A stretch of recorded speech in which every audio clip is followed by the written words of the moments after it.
Alors, aujourd'hui, on va aborder en transition avec la vidéo de la dernière fois un sujet probablement encore plus clivant, on va parler de religion.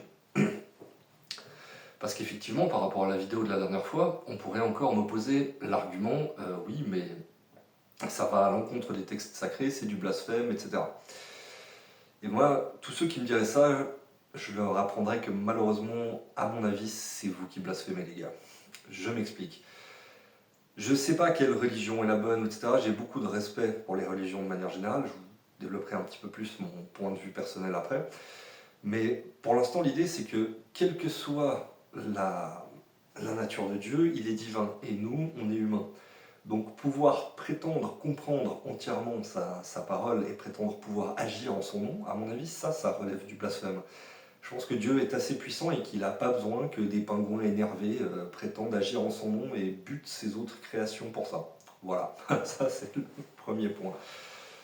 Donc, par rapport à la religion en général, je dirais qu'il ne faut pas oublier un point central non plus, c'est que la foi implique le doute. Croire, c'est pas savoir. Si on est croyant, on n'est pas sachant. Et c'est précisément parce qu'elle implique le doute que ça lui donne de la beauté et de la valeur. Et c'est aussi pour ça qu'il faut la vivre avec humilité, encore une fois, et que ça ne s'impose pas aux autres. Voilà. Et quant à ma position personnelle, je dirais que je suis le plus proche de ce qui représente mes croyances, c'est une forme de taoïsme animiste. Je pense que l'univers est beaucoup trop merveilleux pour qu'il n'y ait pas quelque chose à son origine, mais je suis à la recherche de ce quelque chose.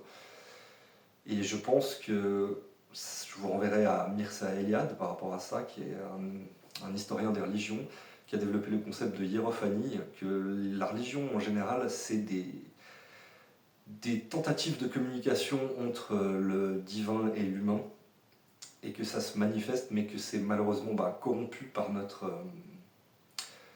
incapacité à le restituer comme il faut, et parfois aussi l'opportunisme ou l'avidité. Voilà.